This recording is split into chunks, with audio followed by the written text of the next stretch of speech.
தொலைக்காட்சி சேனலின் புதுவையின் இன்றைய நிகழ்வுகள். ஸ்மார்ட் சிட்டி திட்டத்தின் கீழ் அண்ணா திடலில் நடைபெற்று வரும் பணிகளை ஆய்வு செய்த முதலமைச்சர் ரங்கசாமி கட்டுமான பணிகளை விரைந்து முடித்து பயன்பாட்டுக்கு கொண்டு வர வேண்டும் என அதிகாரிகளுக்கு உத்தரவிட்டார். புதுச்சேரி போலிபுரி நகர திட்டத்தின் கீழ் அண்ணா திடலில் ரூபாய் 9.6 கோடி மதிப்பீட்டில் சிறு விளையாட்டு அரங்கம் மற்றும் திடலை சுற்றி நகராட்சி கடைகள் கட்டும் பணி நடைபெற்று வருகிறது. இப்பணியை முதலமைச்சர் ரங்கசாமி அவர்கள் இன்று நேரில் சென்று ஆய்வு செய்தார். அப்பொழுது கட்டுமான பணிகளை விரைந்து முடித்து விளையாட்டு அரங்கத்தையும் கடைகளையும் பயன்பாட்டிற்கு கொண்டு வர அதிகாரிகளுக்கு உத்தரவிட்டார். பொதுப்பணித்துறை தலைமை பொறியாளர் தீனதயாளன், புதுச்சேரி போலிபுரி நகர வளர்ச்சி நிறுவனத்தின் இணை தலைமை செயல் அலுவலர் ருத்ரகவுடு, புதுச்சேரி நகராட்சி ஆணையர் கந்தசாமி, புதுச்சேரி போலிபுரி நகர வளர்ச்சி நிறுவனத்தின் தலைமை தொழில்நுட்ப அலுவலர் ரவிச்சந்திரன், பொது மேலாளர் துளசிங்கம், மேலாளர் மார்சல் சகாயநாதன் மற்றும் அதிகாரிகள் இந்த ஆய்வின் போது உடனிருந்தனர். புதுச்சேரியில் தலைக்கவசம் அணிந்து வந்த இருசக்கர வாகன ஓட்டிகளுக்கு காவல்துறையினர் பூ கொடுத்து பொன்னாடை அணிவித்து பாராட்டினர். புதுச்சேரியில் இருசக்கர வாகனத்தில் செல்பவர்கள் கட்டாயம் தலைக்கவசம் அணிய வேண்டும் என ஏற்கனவே போக்குவரத்து விதிமுறை உள்ளது. ஆனால் பெரும்பாலானோர் தலைக்கவசம் இன்றியே இருசக்கர வாகனங்களில் பயணித்து வருகின்றனர். அவர்களுக்கு போலீசார் அபராதமும் விதித்து வருகின்றனர். இந்த நிலையில் வரும் 2025ஆம் ஆண்டு முதல் இருசக்கர வாகனத்தில் செல்வோர் அனைவரும் கட்டாயம் தலைக்கவசம் அணிய வேண்டும் என போக்குவரத்து போலீசார் மீண்டும் அறிவித்துள்ளனர். இதனிடையே அண்ணா சிலை அருகே போக்குவரத்து போலீசார் சார்பில் தலைக்கவசம் அணிவதன் முக்கியத்துவம் குறித்த விழிப்புணர்வு நிகழ்ச்சி நடைபெற்றது. அவ்வழியே தலைக்கவசம் அணிந்து வந்த இருசக்கர வாகன ஓட்டிகளை பாராட்டி மலர்கள் அளித்தும் பொன்னாடை போதையும் சீனியர் எஸ்பி பிரவீன் திரிபாதி பாராட்டினார். ஹெல்மெட் அணியாமல் வந்தவர்களுக்கு காவல்துறையினர் விழிப்புணர்வு அடங்கிய துண்டறிக்கையை வழங்கி அறிவுறுத்தி அனுப்பி வைத்தனர். இந்த நிகழ்ச்சியில் இன்ஸ்பெக்டர்கள் நாகராஜன், கோகுலகிருஷ்ணன் உட்பட போக்குவரத்து போலீசார் பங்கேற்றனர். கிறிஸ்துமஸ் பண்டிகையை முன்னிட்டு புதுச்சேரியில் கிறிஸ்துமஸ் பொருட்களின் விற்பனை மும்பரமாக நடைபெற்று வருகிறது. உலகெங்கும் வாழும் கிறிஸ்துவர்கள் இயேசு கிறிஸ்துவின் பிறந்த தினமான டிசம்பர் 25ஆம் தேதி கிறிஸ்துமஸ் பண்டிகையை வெகு சிறப்பாக கொண்டாடுகின்றனர். இதன் ஒரு பகுதியாக தேவாலயங்களிலும் வீடுகளிலும் இயேசு கிறிஸ்துவின் பிறப்பை காட்சிப்படுத்தும் வகையில் சிறிய குடில் அமைக்கின்றனர். கிறிஸ்துமஸ் பண்டிகைக்கு இன்னும் 8 நாட்களை இருப்பதால் பண்டிகைக்கான பொருட்கள் விற்பனை செய்ய புதுச்சேரியில் மிஷின் வீதி, காந்தி வீதி, நேரு வீதி உள்ளிட்ட பல இடங்களில் கடைகள் திறக்கப்பட்டுள்ளன. மக்களை கவரும் வகையில் விதவிதமான வண்ணங்களில் கிறிஸ்துமஸ் ஸ்டார்கள் விற்பனைக்கு தொங்கவிடப்பட்டுள்ளன. குறிப்பாக கிறிஸ்துமஸ் மரம், குடில்களுக்கு தேவையான பொருட்கள், கிறிஸ்துமஸ் தாத்தா உடைகள், பலவிதமான அலங்கார விளக்குகளும் அலங்கார பொருட்களும் வாழ்த்து அட்டைகளும் விற்பனைக்காக குவித்து வைக்கப்பட்டுள்ளன. இவற்றை ஏராளமானோர் ஆர்வமுடன் வாங்கி சென்ற வண்ணம் உள்ளனர். புதுச்சேரி சங்கராபரணி ஆற்றில் மூழ்கிய மாணவரை 2 நாட்களாக தேடி வந்த நிலையில் மாணவனின் சடலம் இன்று கரையொதுங்கியது. புதுச்சேரி வில்லியனூர் ஒதியம்பேட் சாலை பகுதியைச் சேர்ந்தவர் ஹென்றி லூர்தராஜ். இவரது மகன் லியோ ஆதித்யன் 16 தனியார் பள்ளியில் +1 படித்து வந்தார். நேற்று முன்தினம் ஞாயிற்றுக்கிழமை தனது நண்பர் அந்தோனியுடன் லியோ ஆதித்யன் சங்கராபரணி ஆறு செல்லிப்பட்டு அணை பகுதிக்கு சென்று குளித்துள்ளார். அப்பொழுது இருவரும் ஆற்றின் சுழலில் சிக்கி மூழ்கினர். உடனே அங்கிருந்தவர்கள் அந்தோனியை மீட்டு தனியார் மருத்துவமனைக்கு அனுப்பி வைத்தனர். லியோ ஆதித்யன் ஆற்றில் மாயமானார்.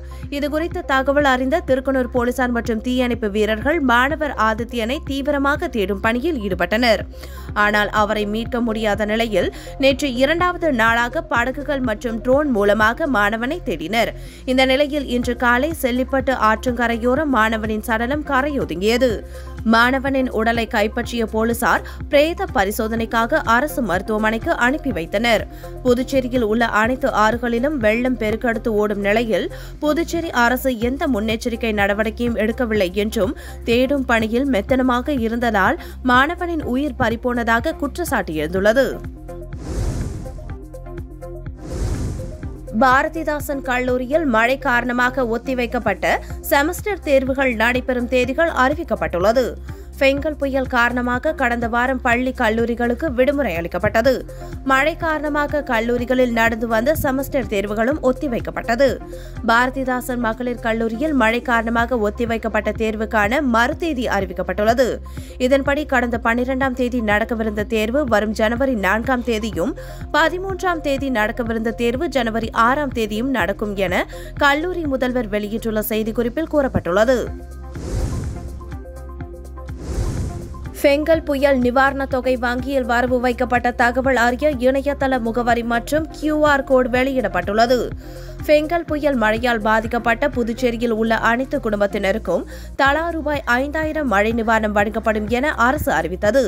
அதன்படி கடந்த சில நாட்களுக்கு முன்பு புதுச்சேரி, காரைக்கால், ஏனாமில் உள்ள 3,54,726 லட்சம் ரேஷன் கார்டுகளுக்கு தலா 5000 வீதம் நிவாரணத் தொகை குடும்ப தலைவி வங்கி கணக்கில் செலுத்தப்பட்டது. சிலருக்கு நிவாரணத் தொகை வரவில்லை எனவும் குடும்பத்தில் யாருடைய வங்கி கணக்கில் நிவாரணத் தொகை செலுத்தப்பட்டது என தெரியாமல் குழம்பி வருகின்றனர்.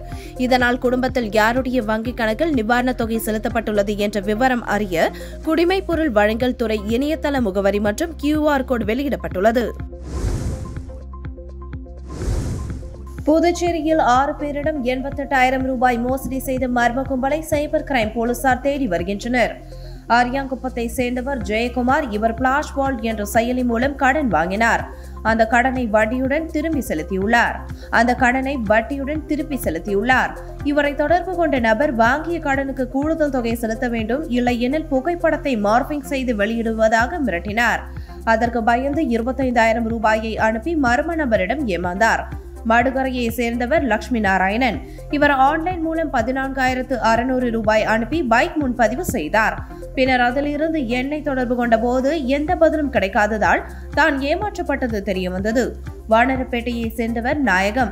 இவரது மொபைலுக்கு KOC புதுப்பிக்க வேண்டும் என மெசேஜ் வந்தது. அதையடுத்து அவர் வங்கி விவரங்களை பதிவு செய்து புதுப்பித்தார். அதன் பிறகு அவரது வங்கி கணக்கில் இருந்து 34,600 எடுக்கப்பட்டது. அரியாங்குப்பத்தை சேர்ந்தவர் ரவிக்குமார் 8,000, புதுச்சேரியை சேர்ந்த செந்தில் ரூபாய் 2,800, சரவணன் ரூபாய் 3,000 அனுப்பி மர்ம நபர்களிடம் ஏமாந்துள்ளனர்.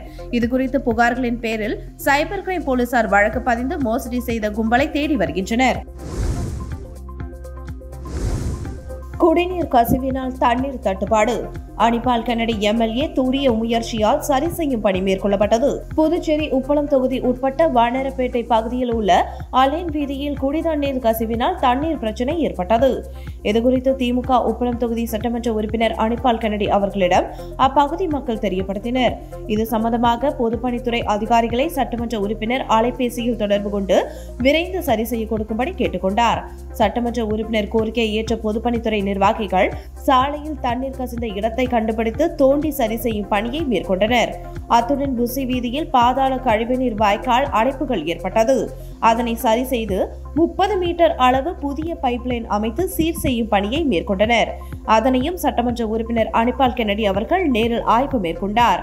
உடன் தொகுதி செயலாளர் சக்திவேல், துணை செயலாளர் நிசார், கிளை செயலாளர் ராகேஷ் ஆகியோர் உடனிருந்தனர். புதுச்சேரி நோனாங்குப்பம் சுண்ணாம்பாறு பாலத்தில் மீனவர் வலையில் 20 கிலோ கட்லா ரக மீன் சிக்கியது. புதுச்சேரி அரியாங்குப்பம் தேங்காய் தொட்டு வீதியை சேர்ந்தவர் சக்திவேல் 45. மீனவரான இவர் நேற்று மாலை நோனாங்குப்பம் சுண்ணாம்பாறு பாலத்தின் மீது நின்றபடி சிறிய வலையை வீசி மீன்பிடித்துக் கொண்டிருந்தார். அப்பொழுது 20 கிலோ கட்லா ரக மீன் சிக்கியது. இதை கையில் தூக்கியபடி சக்திவேல் வெளியே எடுத்து காண்பித்த நிலையில் அவ்வழியாக சென்ற பொதுமக்கள், வாகன ஓட்டிகள் அதை பார்த்தபடி சென்றனர். புதுச்சேரி மீனவர்கள் வலையில் இதுவரை 12-13 கிலோ எடையுள்ள கட்லா மீன்கள் மட்டுமே சிக்கியுள்ளது. தற்பொழுதுதான் 20 கிலோ கட்லா ரக மீன் கிடைத்துள்ளது. சங்கராபரணி ஆற்றில் வெள்ளம் கரை புரண்டு ஓடினாலும் வீட்டூர் அணை திறக்கப்பட்டுள்ளதால் இவ்வளவு பெரிய அளவிலான மீன் சிக்கியுள்ளது.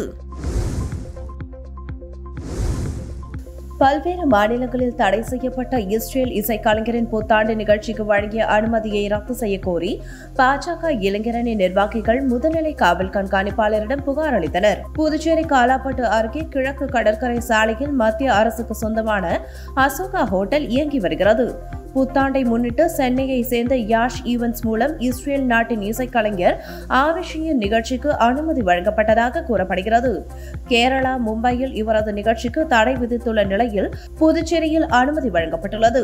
இதற்கு எதிர்ப்பு தெரிவித்தும் நிகழ்ச்சிக்கு வழங்கப்பட்ட அனுமதியை ரத்து செய்ய வலியுறுத்தியும் பாஜக இளைஞரணி மாநில தலைவர் அற்புதராஜ் தலைமையில் நிர்வாகிகள் முதுநிலை காவல் கண்காணிப்பாளரிடம் சந்தித்து புகார் மனு அளித்தனர். அப்பொழுது பொதுச் செயலாளர்கள் வருண், கணபதி, துணைத் தலைவர் விஜய், மாநில செயற்குழு உறுப்பினர் பாலாஜி, இளவரசன், ராசு உட்பட நிர்வாகிகள் உடனிருந்தனர். தொடர்ந்து செய்தியாளர்களிடம் பேசிய அவர்கள், இஸ்ரேல் கலைஞரின் நிகழ்ச்சி புதுச்சேரியில் நடந்தால் போதை நடமாட்டம் அதிகரிப்பதுடன் கலாச்சார சீர்கேடு ஏற்படும் என தெரிவித்தனர். புகாரின் மீது காவல்துறை கண்காணிப்பாளர் உரிய நடவடிக்கை எடுப்பதாக உறுதியளித்ததாகவும், இதனையும் மீறி நிகழ்ச்சி நடத்த முன்வந்தால் அசோகா ஹோட்டலை முற்றுகையிட்டு போராட்டத்தில் ஈடுபடுவோம் என எச்சரிக்கை விடுத்தனர்.